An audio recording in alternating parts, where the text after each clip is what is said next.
নবী বললেন সেই জামানায় আখিরি জামানায় এমন কিছু মানুষ, এমন কিছু আলেম, এমন কিছু হুজুর, এমন কিছু ওয়াইজিন, এমন কিছু বক্তা, এমন কিছু লেকচার বার হবে, এমন কিছু তোমাদের শোনাবে যা তোমরা কখনো শোনোনি।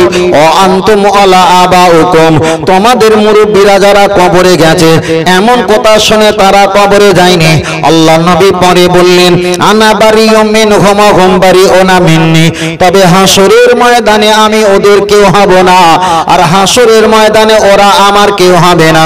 ও বাবাজির, আমি বোঝাতে চেয়েছি, আল্লাহ নবীকে জিজ্ঞাসা করলেন হুজুর হাসরের ময়দানে ওরা আপনার হবে না, আপনি তাদের হবে না, ব্যাপারটা কি? বাল হুম ইউসাল্লুনা, ওরা তো দুনিয়াতে নামাজ পড়েছে। রাসূল বললেন নাম, হ্যাঁ পড়েছে। ওয়ায়াসুবুনা, ওরা তো রোজা রেখেছে। রাসূল বললেন অবশ্যই রেখেছে। ওয়ায়াহুদ্দুনা, ওরা তো সময় পেয়ে হজ করেছে। নবী বললেন হ্যাঁ অবশ্যই করেছে। হুজুর আপনি একটা বার বলেন, দুনিয়াতে নামাজ পড়লো, রোজা রাখলো, হজ করলো, কিন্তু হাসরের ময়দানে ওরা আপনার কাছে আসবে না, আপনি ওদের কাছে যাবেন না, ব্যাপারটা কি?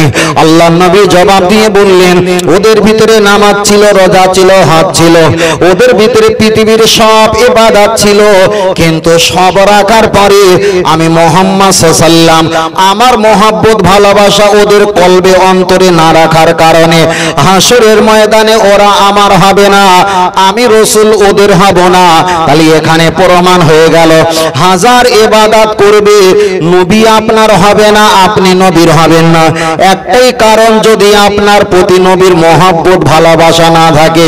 ও বাবাজিরা, যদি বলেন হুজুর আমাদের ভিতরে মহব্বত নেই, কে বলেছে? আমাদের ভিতরে ভালোবাসা নেই, কে বলেছে? আমি আপনার কাছে এবার এক নাম্বার যুক্তি খাড়া করে যাই। আমরা নামাজ পড়েছি, মসজিদে আজান হচ্ছিল, আল্লাহু আকবার, আল্লাহু আকবার, আমরা আজানে জবাব দিয়েছি। মসজিদে আজান হচ্ছিল আশহাদু আন্না মুহাম্মাদার রাসূলুল্লাহ, আমরা ওই বাক্যটা বলেছি, আবার সাল্লাল্লাহু আলাইহি ওয়াসাল্লাম আমরা বলেছি। তাহলে আজানের সময় নবীর নামাজে, আল্লাহ নামাজে আপনি যখন ডান দিকে বাম দিকে সালাম ফিরালেন, সালাম ফিরানোর পর দুটো হাত তুলে দোয়া করলেন, আব্বা মায়ের জন্য, দাদা দাদির জন্য, নিজের জন্য, নিজের পরিবারের জন্য, আল্লাহর কাছে অনেক কান্নাকাটি দোয়া আরবিতে বাংলায় আপনি করলেন। কিন্তু মোনাজাত যখন শেষ করা হয়, আমরা তো আলহামদুলিল্লাহি রাব্বিল আলামিন বলে মোনাজাতটা শেষ করি, আল্লাহ শুকরিয়া দিয়ে।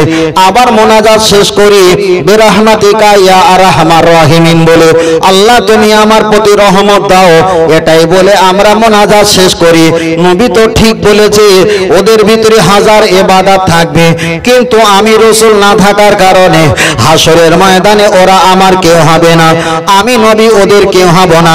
তাহলে নামাজের ভিতরে অনেক কোরআন হাদিস বললে, মোনাজাতে হাজার মুরব্বিদের জন্য সওয়াব পৌঁছালে, কান্নাকাটি করলে, আলহামদুলিল্লাহ বলে মোনাজাত শেষ করলে, বিরহমাতিকা বলে মোনাজাত শেষ করলে, কিন্তু লা ইলাহা ইল্লাল্লাহু মুহাম্মাদুর রাসূলুল্লাহ মোনাজাত বলে শেষ করার মতো লোক খুঁজে পাওয়া যায় না।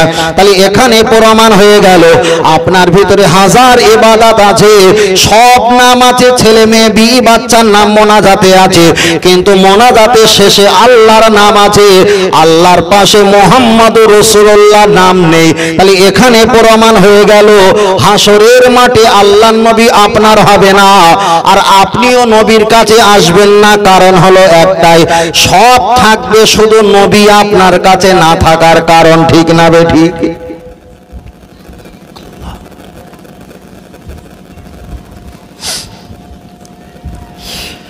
চলেন আমি আপনার কাছে বোঝাতে চাই, লক্ষ্য করে দেখা যায় আমরা নামাজ পড়ি আলহামদুলিল্লাহ ভালো, নামাজ পড়ি আল্লাহর ইবাদত, আল্লাহর ইবাদতের জন্য নামাজ পড়ি, নামাজটা হয় আল্লাহর ইবাদতের জন্য। নামাজ কাজা করা কখনো ভালো না, কিন্তু নবীর দিকে তাকিয়ে আমার আল্লাহ নামাজ কাজা করাটা ওয়াজিব করে দিয়েছে। আপনি যদি বলেন আমি নামাজকে বেশি ভালোবাসবো, আমি আপনাকে প্রমাণ দিতে পারি। নামাজ আপনি পড়বেন আলহামদুলিল্লাহ ভালো। আফদালুল ইবাদাত ইবাদাতি সালাত, সবচেয়ে বড় ইবাদত হলো নামাজ। আপনি নামাজ পড়বেন অবশ্যই ভালো, কিন্তু আল্লাহর কসম করে বলি বরং নামাজের চাইতে আমার নবীকে মহব্বত বেশি করতে হবে, না করলে আপনার ইবাদত কবুল হবে না। যদি বলেন কেন, আমি একটাই ছোট এক্সাম্পল আপনার কাছে হাজির করিয়ে দিই। যারা আল্লাহর কাবা শরীফে হজ করতে চলে যায়, আরাফাতের ময়দানে চলে যায়, আরাফাতের ময়দানে চলে যায়, মুজদালিফা আরাফাতের ময়দানে চলে যায়, ওখানে নবী আমার 9 তারিখে জিলহজ মাসের 9 তারিখে আসরের নামাজ পড়ে পৌঁছে গেছে, আর মাগরিবের নামাজটা নবী আমার দাঁড়িয়ে দাঁড়িয়ে কাজা করে দিয়েছে। পৃথিবীর হাজী সাহেবরা যদি মনে করে আল্লাহর কাবায় গিয়ে 1 রাকাত নামাজ পড়লে 1 লক্ষ রাকাতে সওয়াব পাওয়া যায়, এখানেও নবী নামাজ পড়ল না, আমার কি যায় আসে? আমি এখানে মাগরিবের নামাজ 1 রাকাত পড়বো, 1 লক্ষ রাকাতে সওয়াব পাবো। 3 রাকাত পড়বো, 3 লক্ষ রাকাতে সওয়াব পাবো। আপনি যদি ওখানে নামাজ পড়েন, আল্লাহর কোরআন 26 নম্বর পারা সূরা হুজরাতে আল্লাহ জানিয়েছে, তোমরা যদি আমার নবীর উপরে উঠতে চাও, তোমরা যদি আমার নবীর চাইতে গোলাটা লম্বা করতে চাও, তোমাদের ইবাদত যদি আমার নবীর ইবাদতের চাইতে যদি বেশি বানাতে চাও, আনতাহাবাতা আমালুকুম, তোমাদের যত ঈমান আমল আছে, ও আনতুম লা তাশউরুন, আমি আল্লাহ ধ্বংস করে দেব, ধ্বংস করে দেব। তাহলে নবী আরাফাতের ময়দানে মাগরিবের নামাজ কাজা করেছে, নামাজ পড়া আল্লাহর হুকুম। আপনি যদি ওখানে মাগরিবের নামাজটা আদায় করেন, নবী পড়িনি, আপনি পড়লে নবীর চাইতে আল্লাহর কাছে বড় হতে চেয়েছেন। আল্লাহর নবী বলেছে এখানে নামাজ কাজা করাটাই হলো ওয়াজিব। তাহলে আপনি যদি ওখানে নামাজ পড়েন, আল্লাহর কোরআন বলেছে ঈমান আমল আমি আল্লাহ শেষ করে দেব। তাহলে এখানেই প্রমাণ হয়ে গেল নামাজ আল্লাহর হুকুম অবশ্যই পড়বে, কিন্তু নবী যেখানে পড়েনি, নবীর মহব্বতের দিকে না তাকিয়ে পড়াটাই হলো আল্লাহ পাকের খুশি। জোরে বলে আল্লাহ আল্লাহু আকবার। চলেন আমি আপনার কাছে ছোট ছোট করে বোঝাতে চাই। লক্ষ্য করে দেখা যায় আমরা নামাজ পড়ি সারাটা জীবন। আমাদের এলাকা যত আলেম হাফেজ হুজুর সাহেব যারা এসেছিল, অনেক আলেম হাফেজ তারা ওয়াজ নসিহত করেছে, নামাজ পড়তে গেলে কোরআন লাগে, নামাজ পড়তে গেলে কোরআন লাগে, অবশ্যই ভালো। নবীর নামটা কিভাবে তারা লুকিয়ে রেখেছে। আমার প্রথমের বক্তব্য আমি আপনার আরেকটু স্মরণ করিয়ে দিই। হাজার ইবাদত থাকবে, নবীর মহব্বত যদি না থাকে আপনি নাজাত পাবে না, পাবে না। এ প্রমাণ করার জন্য আরো হাদিস আমি একটু পরে পড়ছি, আগিয়ে যাও। নামাজ পড়তে গেলে কি লাগে? আমাদের হুজুরদের মুখে, বক্তা ওয়াইজিন আলেমদের মুখে শুনেছি নামাজ পড়তে গেলে আল্লাহর কোরআন লাগে। চলেন এবার আমি আপনাকে খাতা কলমে হিসাব দিয়ে দেই। আপনাদের মসজিদে 7:30টায় মসজিদে আজান হয়েছে, আপনি বলেন আজান যখন হয় আল্লাহু আকবার, আল্লাহু আকবার, আশহাদু আল্লা ইলাহা ইল্লাল্লাহ, আজান দেওয়া হয়। আজান দেওয়া হয় মায়েদের মাথায় কাপড় ওঠানোর জন্য নয়, আজান দেওয়া হয় দোকান বন্ধ করার জন্য নয়, আজান দেওয়া হয় খানা পিনা খাবার জন্য নয়, আজান দেওয়া হয় একমাত্র নামাজিদের ডাকা হয়, নামাজিদের ডাকা হয়। তাহলে আল্লাহর ইবাদত নামাজ পড়তে গেলে যদি কোরআন লাগে, কোরআন ছাড়া যদি নামাজ হয় না। কিন্তু সেই নামাজিওয়ালা ব্যক্তিতে যখন ডাক দেওয়া হচ্ছে, কোরআন দিয়ে ডাক দেওয়া হয় না, আজান দিয়ে ডাক দেওয়া হয়। আর ওই আজান তো কোরআনের কোথাও নয়, ওই আজানটা হলো নবী পাকে রেখে যাওয়া হাদিস। জোরে বলে আল্লাহু আকবার। আল্লাহ হাদিসটা বুখারীতে এসেছে না, একজন সাহাবা দেখলো হুজুর আমি এই স্বপ্ন দেখেছি, কেউ বললো পাহাড়ে আগুন জ্বালিয়ে দাও, ধোঁয়া উঠবে, জানে নামাজ রক্ত হয়ে গেছে, বিবরণ দিয়ে এসছে। তারপরে আজানের স্বপ্ন দেখেছিলেন, এইটা বাস্তবই হলো। এটা তো কোরআন না, এটা হাদিস। আজান শোনার পর মসজিদে যখন আপনি চলে গেলেন, মসজিদে যাবার পর দোনোয়ার জুলাকুম, দুটো পা আছে, আপনি প্রথমে ডান পা দিলেন, মসজিদে ডান পা দেওয়া কোরআন নয়, এটা হলো হাদিস। আপনি দোয়া পড়বেন আল্লাহুম্মা ফতালি আবওয়াবা রাহমাতিক, মসজিদে ওঠার যে দোয়া, এই দোয়াটা কোরআন নয়, এটা হলো নবী পাকের হাদিস। আপনি মসজিদে গিয়ে 2 রাকাত 4 রাকাত 3 রাকাত আপনি নিয়াত করবেন, নামায়তু আন উসাল্লি লিল্লাহি তাআলা তাআলা আরবা রাকাতায় সালাতি ঈশা ফরদুল্লাহি তাআলা এমন করে আপনি নিয়াত করবেন। কোরআন শরীফে নিয়াতের আয়াত কোথাও নেই, কোরআন শরীফে নেই, হাদিস শরীফে। হাদিসটা বুখারীর পরে এসেছে, বুখারীর ভিতরে পড়তে হবে ইন্নামাল আমালু বিন্নিয়াত। আল্লাহর নবী বলেছেন প্রতিটা কাজের পূর্বে তোমরা ভালোভাবে কমপ্লিট নিয়াত করো। আপনি যে নামাজে নিয়াত করছেন এই নিয়াতটা কোরআন নয়, এটা হলো হাদিস। আপনি ইলা শামাতি উদুনাইহি দুটো আঙ্গুল দিয়ে যখন কানের লতিতে ঠেকালেন এটা হলো হাদিস। আপনি নাভির নিচে হাত বাঁধলেন এটা হলো বুখারী এসেছে, এটা হলো নবী পাকের হাদিস। আপনি তাহরিমা বাঁধার পর সানা পাঠ করলেন সুবহানাকাল্লাহুম্মা ওয়া বিহামদিকা ওয়া তাবারাকা ইসমুকা। আপনি যে সানাটা পাঠ করেছেন এই সানাটা নামাজে পড়তে হয়, এই সানা কিন্তু কোরআনের কোথাও নয়, এটাই তো নবী পাকে রেখে যাওয়া হাদিস। আপনি সানা পড়ার পর আউযুবিল্লাহি মিনাশ শাইতানির রাজিম পাঠ করেছেন, আউযুবিল্লাহি মিনাশ শাইতানির রাজিম। কোরআন শরীফ যদি 848টা পৃষ্ঠার হয়, 114টা যদি সূরা হয়, 30টা যদি পারা হয়, কোরআন শরীফ নরমালে যদি 600-1200 টাকা দাম হয়, টোটাল কোরআন শরীফের ভিতরে আউযুবিল্লাহি মিনাশ শাইতানির রাজিম লেখা নেই, ওটাই তো বাবা নবী পাকের হাদিস। তাহলে আযান থেকে নিয়ে নামাজের নিয়াত থেকে নিয়ে তাহরিমা থেকে নিয়ে দোয়া সানা থেকে নিয়ে এত দূর পর্যন্ত আউযুবিল্লাহ পর্যন্ত এসেছে, এখনো কিন্তু কোরআনের কোনো আয়াত পড়া হয়নি, চলছে তো এখন নবী পাকের হাদিস। তাহলে এতগুলো বাদ দিলে কি নামাজ হওয়া সম্ভব? বাবু শুয়ে পড়েছ কেন এক্ষুনি? যা বাইরে যাও, বাইরে যাও, যাও যাও আব্বু যাও, উঠে যাও, যাও একটু ঘুরে এসো, আবার পরে আসবে, যাও যাও যাও। আল্লাহ আল্লাহ আল্লাহ। আমার কথা বুঝতে পারছেন বাবু? ভালো করে বোঝেন। আল্লাহু আকবার। আল্লাহ। তাহলে এত দূর পর্যন্ত আমরা তাহরিমা বেদে আউযুবিল্লাহ পড়েছি, এবার সূরা পড়বো, সূরা পড়ার আগে আউযুবিল্লাহ পড়েছি। এত দূর পর্যন্ত আমরা পড়ার পর আপনি বলেন দিনই আমাদের নামাজের ভিতরে অংশগ্রহণ করেছি, এইগুলো বাদ দিলে কি নামাজ হবে? নামাজ হবে না। এবার আগে আমরা শুনেছিলাম কি নামাজ পড়তে গেলে কি লাগে? কোরআন শরীফ লাগে। তাহলে এখন তো হাদিস, এখন তো কোরআন শরীফ আসেনি, এইগুলো বাদ দিলে নামাজ হবে না। তাহলে এখানে বোঝানো হয়ে, এখানে আমরা স্পষ্ট বুঝতে পেরেছি নামাজের ভিতরে আমার নবী পাকের হাদিস আছে আছে আছে। কত পরিমাণ আছে পরিমাণটা বার করছি। ও আমার বাপজিরা, চলেন আমি আপনাকে বোঝাতে চাই, লক্ষ্য করে দেখা যায় তাহলে আমরা যখন আউযুবিল্লাহি মিনাশ শাইতানির রাজিম পড়লাম ওটা হলো হাদিস।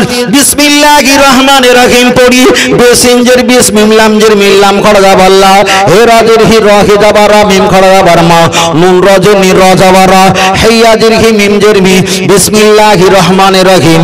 আল্লাহ के नाम से शुरू करता हूँ जो बड़ा मेहरबान निहात रहम वाला है। चलिए बिस्मिल्लाह রহমান রহিম, এটা হলো কোরআন। সূরা ফাতিহা শরীফ পাঠ করলাম, এটা হলো কোরআন। সূরা ফাতিহার পরে অন্য একটা সূরা পাঠ করলাম, এটাও হলো কোরআন। তাহলে দুটো সূরা মানে দুটো কোরআনের সূরা পাঠ করলাম। এবার আমি আল্লাহু আকবার বলে হাঁটুতে হাত দিলাম, এটা হলো হাদিস। সুবহানা রাব্বিয়াল আযীম তিনবার কমপক্ষে বললাম, এটা কোরআন নয়, এটা হলো হাদিস। সামি আল্লাহু লিমান হামিদা, এটা নবী পাকের হাদিস। রব্বানা লাকাল হাম, এটা হলো নবী পাকের হাদিস। আল্লাহু আকবার বলে সিজদা গেলাম, আল্লাহু আকবার, এটা হলো হাদিস। আগে কি খেয়াল আসছে আযান দেওয়ার সময় আল্লাহু আকবার বলা হয়, এটা হলো নবী পাকের হাদিস। সিজদা গিয়ে সুবহানা রাব্বিয়াল আলা, এটাও বাবা নবী পাকের হাদিস। আবার বসে বসে আত্তাহিয়াতু লিল্লাহি ওয়াস সালাওয়াতু তাশাহুদ পড়া হয়, এটাও নবী পাকের হাদিস। আবার বসে বসে দুরূদ শরীফ পাঠ করা হয়, এটা কোরআন নয়, এটা হলো নবী পাকের হাদিস। আবার বসে বসে দোয়া মাসুরা পাঠ করা হয়, এটাও নবী পাকের হাদিস। ডান দিকে সালাম ফিরানো হয়, আল্লাহর নবী বলেছেন আসসালামু ক্বাবলাল কালাম, প্রথমে সালাম দেবে তারপরে তোমরা দুনিয়ার কথা বলবে। এতক্ষণ আমরা দুনিয়ার কথা বলছিলাম না, ডান দিকে বাম দিকে যখন সালাম ফিরিয়েছি দুনিয়ার কথা বলতে পারে নামাজ শেষ হয়ে গেছে। তাহলে সালাম তো বাটা হলো, এটা হলো নবী পাকের হাদিস। আল্লাহুম্মা আমিন বলেছি, আল্লাহুম্মা আমিন কোরআনে কোথাও নেই, এটা তো নবী পাকের হাদিস। মোনাজাতের শেষে বিরহমাতিকা আলহামদুলিল্লাহ কিংবা পুরোপুরি লা ইলাহা ইল্লাল্লাহ মুহাম্মাদুর রাসূলুল্লাহ কলেমা শরীফ পড়লাম, কোরআনের কোথাও নেই, এটাও নবী পাকের হাদিস। তাহলে আজান থেকে নিয়ে মুনাজাতের শেষ পর্যন্ত হাদিস। তাহলে 10% যদি কোরআন আর হাদিস থাকে, হিসাব করে পাওয়া যায় সূরা ফাতিহা একটা কোরআন, সূরা ফাতিহার পরে আর একটা সূরা, দুটো হলো কোরআনের সূরা। তাহলে 2% হলো কোরআন, 8% হলো আমার নবী পাকের হাদিস। জোরে বলেন, আর একটু জোরে হবে না? তাহলে আমি কেন বলছিলাম যে মোহাব্বত রাখো, বলছিলাম না? একটা খুব ভালো করে গৌর করে খুব সতর্কর সঙ্গে খেয়াল করে আমি বলছিলাম যে মোহাব্বতে যদি একটা সেজদা কবুল হয়ে যায় আর সারা জিন্দেগির ইবাদত কবুল হলো না হলো সেটা ভিন্ন, কিন্তু একটা সেজদা কবুলের বিনিময়ে তো নজর পাবো। তাহলে মোহাব্বত রাখতে হবে। তাহলে নামাজ, অনেকে আমরা বলি নামাজ পড়তে গেলে কোরআন লাগে, কোরআন ছাড়া নামাজ হয় না। কথাটা সত্য। আজকে আমরা খাতা কলমে পাই টু পাই হিসাব করলাম, কি হিসাব দাঁড়ালো যে কোরআনের পার্সেন্ট হলো 2% আর বাদ বাকি হাদিসের পার্সেন্ট হলো 8%। ঠিক না বেটি? তাহলে এবার বলেন, কোরআন ছাড়া নামাজ হয় না, না হাদিস ছাড়া নামাজ হয় না? পরিষ্কার, পুরো পরিষ্কার। তাহলে কোরআনের পার্সেন্ট হলো 2%, হাদিসের পার্সেন্ট হলো 8%। বরং কোরআন ছাড়া নামাজ হয় না এটা যতটা ঠিক, হাদিস ছাড়া নামাজ হবে না এটাও ঠিক। কিন্তু কোরআনের চাইতে হাদিসের পরিমাণটা বলেন বলেন বেশি। আমরা কেন নবীর মহব্বত করতে বলেছি? যদি কোরআনের মহব্বত যদি আপনার ভিতরে থাকে, আর যদি নবীর মহব্বত যদি হাদিসের মহব্বত যদি না থাকে, 2% আল্লাহর পক্ষে গেছো আর 8% যদি নবীর পক্ষে না আসো, তাহলে কোন জায়গা যাবে? এবারে অনেকে মনে করে যে নামাজটা হয় কোরআন দিয়ে, এই কথাটা বললে আমার আল্লাহ বিরাট খুশি হবে, ঘোড়ার কচু হবে। আল্লাহ তো বলেই দিয়েছে কোরআনে, আমাকে ভালো, আমাকে রিসিভ করতে চাইলে, আমাকে পেয়ার করতে চাইলে, আমাকে মানে আমাকে হাসিল করতে চাইলে ফাত্তাবিউনি ইউহিব্বুকুমুল্লাহ, আমার হাবিবকে ইত্তেবা মোহাব্বত ভালোবাসা অন্তরে বিরাজমান করলে আমাকে পেয়ে যাবে। আর আমাকে পেয়ে যাবে শুধু খামাখা পাবে না, ওয়াগফির লাকুম যুনুবাকুম আল্লাহু গফুর রহিম, আমি গফুর ও গফফার নামের বরকতে তোমাদের জিন্দেগির গুনাহটাও maaf করে দেব। বলুন সুবহানাল্লাহ। আল্লাহ আল্লাহু আকবার। ফের বলছি বাবা, 10টা কথা বুঝতে না পারি, অন্তত দুটো কথা বুঝি। দুটো কথা যখন বুঝবো যেন স্পষ্ট পরিষ্কার পরিচ্ছন্নতা হয়। আল্লাহ আল্লাহ। চলেন আমি আপনার কাছে বোঝাতে চেয়েছি, তাহলে নামাজ পড়তে গেলে কোরআন লাগে, কথাটা সত্য। নামাজ পড়তে গেলে হাদিস লাগে, কথাটা আরো সত্য হয়ে গেল। তাহলে কোরআনের পার্সেন্ট যদি 2 হয়, হাদিসের পার্সেন্ট 8 আমরা খাতা কলমে পেয়ে গেলাম। আপনারা নামাজ পড়েন, নামাজ পড়ার পর যখন তাহরিমা বাঁধা হয়, তাহরিমা বাঁধা অবস্থায় কোন ব্যক্তিকে যদি বলেন আসসালামু আলাইকুম ভাই ভালো আছো, কখন এসছো, আপনার নামাজটা ক্ষতি হয়ে যাবে। যিনি নিয়াত করার পর আপনার সালামের জবাব দেবে, তানারও নামাজটা ক্ষতি হয়ে যাবে। এটা হলো হানাফি মাযহাবের মাসলা। তাহলে নিয়াত বাঁধার পর আপনি কাউকে সালাম দিলে নামাজটা আপনার ভঙ্গ হয়ে যাবে, নতুন করে নিয়াত করতে হবে। আবার যিনি নিয়াত বাঁধা অবস্থায় সালামের জবাব দেবে, তানার নামাজটাও ভঙ্গ হয়ে যাবে, নতুন করে তানা নিয়াত করতে হবে। কিন্তু নামাজের বিষয়টা সম্পূর্ণ আলাদা। আপনি নামাজের ভিতরে বসে আছেন, আত্তাহিয়াতু লিল্লাহি ওয়াস সালাওয়াতু, আপনি তাশাহুদ পড়ছেন, তাশাহুদ পড়া হলো ওয়াজিব, তাশাহুদ না পড়লে নামাজ হবে না, হবে না।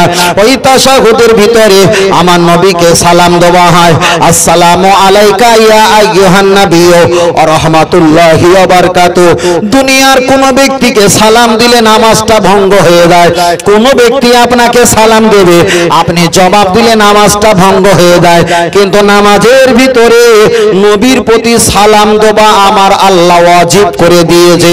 আর ওয়াজিব মানে ফরজের কাছাকাছি পালন না করলে নামাজ হবে না। তাহলে সালাম আল্লাহ নেয় না, আর নবীর প্রতি সালাম দেওয়া আল্লাহ ওয়াজিব করে দিয়েছেন। বলুন সুবহানাল্লাহ। প্রতিটা বক্তব্যের পিছনের কথা খেয়াল করবে, যে নবীর মহব্বতটা বলেছিল ওই দিকে ফিরে যাবে, ফিরে যাবে। আল্লাহ। তাহলে নামাজের ভিতরে নবীকে সালাম দিতে হয়, না দিলে নামাজ হয় না কেন? সালাম দেওয়াটা ওয়াজিব, তাশাহুদ পড়া হলো নামাজের ভিতরে ওয়াজিব। তাহলে নবীকে সালাম দিয়েছেন, আলহামদুলিল্লাহ ভালো। ফের বলছি, দুনিয়ার কোন মানুষকে সালাম দিলে, জবাব দিলে দুইজনের নামাজ ভঙ্গ হয়ে যায়। শুধু নবীকে সালাম দেওয়া, ওখানে আমার আল্লাহ শেষ করেনি। তাহলে পরের লাইনটা আর একবার আমরা প্রত্যেকে পড়ে ফেলি, আসসালামু আলাইনা ওয়া আলা ইবাদিল্লাহি সালিহিন। আবার পরের লাইন যখন পড়ছি, এখানে ব্যাখ্যা এসেছে, শুধু নবীর প্রতি সালাম নয়, যারা নবীকে মহব্বত করে নবী পাগল হয়েছে, নবীকে মহব্বত করে যারা নবীওয়ালা আল্লাহওয়ালা হয়েছে, আসসালামু আলাইনা ওয়া আলা ইবাদিল্লাহি সালিহিন, ওই রকম সালিহিন, ওই রকম নেককার আল্লাহওয়ালা বান্দা বান্দীদের প্রতি নামাজের ভিতরে তাদেরকেও সালাম দেওয়া হয়। জোরে বলেন সুবহানাল্লাহ। আল্লাহ আল্লাহ। তাহলে নামাজে একটা সালাম দিয়েছে নবীকে, আবার নবীকে যারা ভালোবেসেছে তাদের মর্যাদা এত আল্লাহ বাড়িয়ে দিয়েছে, ওই নামাজের ভিতরে সালেহিন, নেককার, আবেদ, আবেদা, জাকিরিন, জাকেরা, আল্লাহর ওলি বান্দা বান্দি, তাদের প্রতি নামাজের ভিতর দিয়ে সালাম দিতে হয়। একদম কথা ক্লিয়ার, ছোট ছোট করে বলছি, পুরো ক্লিয়ার। আল্লাহ ও আমার বাপজিরা, চলে না গিয়ে যাবে, এক লক্ষ্য করে দেখা যায়। তাহলে নবীকে সালাম দিলাম, শুধু শেষ নয়, নবীকে যারা মহব্বত করেছে, নবীকে যারা মহব্বত, ভালোবাসা অন্তরে, কলবে, হৃদয়ে যারা জায়গা দিয়েছে, ওদের প্রতিও সালাম দেওয়া হয়ে গেল। তাহলে দুইজনা সালাম হয়ে গেল। এবার আমি আপনার কাছে ছোট্ট করে একটা কথা বলি, আপনারা নবী দিবা দিয়েছেন, নবী দিবা দেওয়ার পর এখানে যদি একটু দাঁড়িয়ে দাঁড়িয়ে আমরা ইয়া নবী সালামু আলাইকা বলে সালাম পাঠ করি, আবার কে বলবে নবী পাকের নামে দাঁড়িয়ে সালাম পাঠ করা কোনো হাদিসে নেই, নবীর প্রতি সালাম পাঠ করা কোনো কোরআন হাদিসে নেই। ওদের কথাটা আমি এক সেকেন্ডের জন্য সত্য মেনে নিলাম, আমি সঠিকভাবে মেনে নিলাম। তাহলে নবীর প্রতি সালাম পড়া যদি কোনো কোরআন হাদিসে না থাকে, আপনার কাছে আর একটা কথা জিজ্ঞাসা করি, যারা ঘরের ভিতরে বলে এক আর দরজা খুলে মানুষের কাছে প্রচার করে এক, এদেরকে বলা হয় মুনাফিক, এদেরকে বলা হয় মুনাফিক। আর একটু খুলে বলি, যারা রাতের বেলা আলোচনা করলো এক, দিনের বেলা আলোচনার বিপরীত কাজ করলো এক, এদেরকে বলা হয় মুনাফিক। তাহলে নামাজের ভিতরে নবীকে সালাম দিয়েছে, নামাজের ভিতরে আল্লাহর ওলি বান্দা যারা নবী প্রেমিক, তাদেরকেও সালাম দিয়েছে। নামাজ যখন শেষ হয়ে গেছে, তখন রাস্তায় দাঁড়িয়ে দাঁড়িয়ে বলছে নবীর প্রতি সালাম দেওয়া কোরআন হাদিসে নেই। তাহলে এই ব্যক্তি নামাজের ভিতরে নবীকে সালাম দিয়েছে, আর নামাজের বাইরে বলছে সালাম দেওয়া কোরআন হাদিসে নেই। তাহলে ভিতরে করলো, নামাজের ভিতরে করলো একরকম ব্যবহার, আর বাইরে বার হয়ে বলছে আর এক রকম ব্যবহার। একেই তো বলা হয় বাবা মুনাফিক। আল্লাহ আল্লাহ। আমার কথা বুঝতে পারছেন তো বাবু? ভাই, আমি কোনো মিথ্যা কথা, বানোয়াট কোনো গল্প, উল্টো পাল্টা চিল্লা চিল্লি, অসামাজিক কিছু বলতে পারিনি। পাঁচটার ভিতরে তিনটে নেবেন, আপনারও পরকালে কল্যাণ, আমারও পরকালে কল্যাণ। দুনিয়ার কি হবে? আর ধরো 30 বছর বাঁচবো, আমি 30 কোটি টাকার আয় করলাম, তো 30 কোটি টাকা আয় করে কি আমি জান্নাত পাবো নাকি? বরং আরো জাহান্নামে যেতে হবে। টাকার কারণে মানুষ যতটা জাহান্নামে যায়, বিনা টাকায় মানুষ অত জাহান্নামে যাবে না। কি দরকার? বুঝলেন? 50টা মানুষ আমাকে না ডেকে অন্তত মানুষ 10 জন ডাকুক। 10 জন ডাকলে কি হবে? আমার যেটা ভালো লাগে, আমি যেটা পালন করি, সেটা তাদেরকে শোনাবো। 50 জনের ভিতরে 2 জন অন্তত মানলো, ও যদি মানে, ওর ওসিলা পরকালে আমিও পাবো। ভ্যালিগুডের পানি দিয়ে কোনো দরকার নেই, রোগীও মরবে না, রোগও সারবে না, শুধু মানে বোতল বোতল ব্যারেল ব্যারেল মানুষের ঢেলে দেবো, খেয়ে পেট গাঢ় করে চলে যাবে, কিচ্ছু তো লাভ নেই। ওই জন্য বলছি ভাই, 10টা কথার ভিতরে অন্তত 3টে কথা অন্তত মানি, 3টে কথা মানি। ফের বলবো, এই জায়গাটা খুব দামি জায়গা, অর্থ দিয়ে টাকা দিয়ে আপনারা করেছেন, বুঝলেন না? 20 টাকা হলেও কষ্ট, 500 টাকা হলেও কষ্ট। প্রতিটা কথা, প্রতিটা সময় যেন আল্লাহ এবং রসুলের পক্ষে যায়। কথা বুঝতে পেরেছেন? আল্লাহ এবং রসুলের পক্ষে যায়, তাতে কি হবে? দুনিয়ায় কিছু পাই না পাই, পরকালেতে কিছু পাবো। এটাই। হয়তো কিছু রং তামাশা করলে থানসাবের মতো খেতে খুব মজা লাগে, পরে কিন্তু কেলা আঁকানো থাকে, যা খেয়েছো ঘোড়ার কচু, কিচ্ছু খাওনি। তা আমাদের সমাজে জলসা মাহফিলে অজনসিয়াতে আমাদের মতো যুবক ছেলেরা অজনসিয়াত করে, তারাও ঠিকই থানসাবের মতো কিছু কথা বলে, শুনে শ্রোতাগুলো হেসে গড়াগড়ি খায়, কিন্তু ওরাও ধ্বংস, বক্তাও ধ্বংস, শেষ, পুরো ক্ষতি।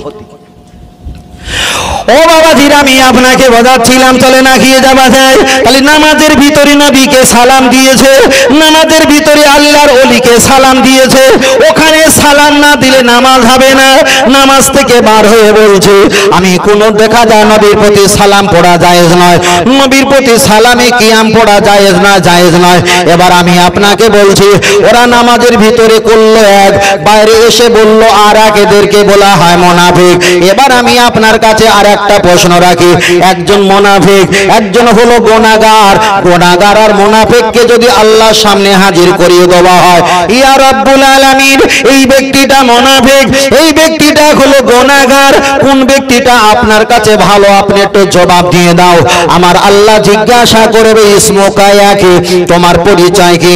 গুনাহগার বান্দা বলবে আল্লাহ আমি হলাম গুনাহগার, আমি বেশি ইবাদত করতে পারিনি, যেখানে 5 বার ইবাদত করার কথা সেখানে 1 বার 2 বার করেছি, বেশি করতে পারিনি, আমি গুনাহগার। আমার আল্লাহ বলবেন গুনাহগার তুমি টেনশন করো না, আমি তোমাকে সান্ত্বনা দেই, সান্ত্বনা দেই। সুম্মাস্তাগফিরনি গফারতু লাকা ওয়ালা উমালি, তুমি গুনাহগার, তুমি যদি দুনিয়াতে আমি আল্লাহ আমার দিকে তাকিয়ে যদি গুনার কথা খেয়াল করে যদি দোয়া চাও, কান্নাকাটি করো, চোখের পলক মারার আগে তোমার রব, তোমার আল্লাহ তোমার গুনাহ খাতাকে আমার আল্লাহ মাফ করে দিয়ে থাকবে। জোরে বলেন সুবহানাল্লাহ। আল্লাহ জিজ্ঞাসা করবে, এখানে রেখেছি মুনাফিক, এখন গুনাহগারের হিসাব হচ্ছে। আল্লাহ জিজ্ঞাসা করবে তুমি কি গুনাহগার? আল্লাহ আমি গুনাহগার। আমার আল্লাহ বলবে টেনশন করি না, যখন তোমরা মুনাজাত করছিলে অবতাগু ইলাইহিল ওয়াসিলা, আমার কাছে দোয়া চাইছিলে, দোয়া যখন কবুল যদি না হয় তোমাদের নবী মুহাম্মদ সাল্লাল্লাহু আলাইহি ওয়াসাল্লাম তার ওসিলা যদি দোয়া চাইতে আমি আল্লাহ তোমাদের গুনাহকে maaf করে দিতাম। আমার আল্লাহ জিজ্ঞাসা করবে তুমি কি গুনাহগার? আল্লাহ আমি গুনাহগার। বান্দা তুমি টেনশন করো না, সূরা ইখলাস একবার পড়লে 10 পারা সওয়াব, 2 বার পড়লে 20 পারা সওয়াব, 3 বার পড়লে 30 পারা একটা খতমের সওয়াব, এতটা সওয়াব দিয়ে আসলাম যাতে তোমাদের গুনাহটাকে maaf করে দেওয়া হয়। আল্লাহ জিজ্ঞাসা করবে তুমি কি গুনাহগার? আল্লাহ আমি গুনাহগার। আল্লাহ বলবে বান্দা টেনশন করিস না, টেনশন করিস না। গুনাহগারের জন্য রাতের অন্ধকারে আমার কাছে সেজদা দিয়ে চোখের পানি ছেড়ে দিয়ে কাঁদলে আমি আল্লাহ গুনাহকে maaf করে দেব। তবে গুনাহগার টেনশন করবি না, টেনশন করবি না। লা তাকনাতু মির রাহমাতিল্লাহ, আমি আল্লাহ আমার কাছে রহমত জান্নাতের আশা কর। আমি আল্লাহ এক সময় না এক সময়, খোদার কসম করে বলছি আমার আল্লাহ এক সময় না এক সময় যতই বড় গুনাহগার হও না কেন, যদি ঈমান থাকে যতই বড় গুনাহগার হও না কেন, আমার আল্লাহ দয়ার জান্নাত দেবেই দেবে, দেবে। জোরে বলেন সুবহানাল্লাহ। আমার আল্লাহ বললেন বান্দা টেনশন করিস না, আমার হাবিবকে পাঠিয়েছি মুনাফিকের কাছে নয়, আমার হাবিবকে পাঠিয়েছি বিয়াদবের কাছে নয়, আমার হাবিবকে পাঠিয়েছি তোদের মতো গুনাহগারের কাছে। তাই আমার হাবিব হলো গুনাহগারের কান্ডারি পার করনেওয়ালা, আমার হাবিব হলো তোদের জন্য। আর একটু জোরে বলেন সুবহানাল্লাহ। গুনাহগারের জন্য বিশাল ফেসিলিটি। আমরা জান্নাত পাবো কেন বলি জানো? বাপ মা মারা গেলে বাপ মায়ের সম্পত্তি পায় ছেলে মেয়ে। আমাদের আব্বা মা আদি পিতা নাম কি? নবী আদম, মা হাওয়া আলাইহিস সালাম। তারা ছিলেন কোথায়? জান্নাতে। জান্নাতে। এখন জান্নাত থেকে কোনো কারণে বার করে দিয়েছে, ওরা বার হয়েছে এ কথাটা সত্য, আল্লাহ বার করে দিয়েছে এটাও সত্য না ঠিক? ওরা বার হয়েছে এটাও সত্য, আল্লাহ বার করে দিয়েছে কৌশল করে এটাও সত্য। তাহলে বাপ মায়ের সম্পত্তি যদি ছেলে মেয়ে পায়, জমি জায়গা ঘর বাড়ি ইমারত ব্যবসা বাণিজ্য টাকা পয়সা, তাহলে আমাদের বাপ মার বাড়ি কোথায়?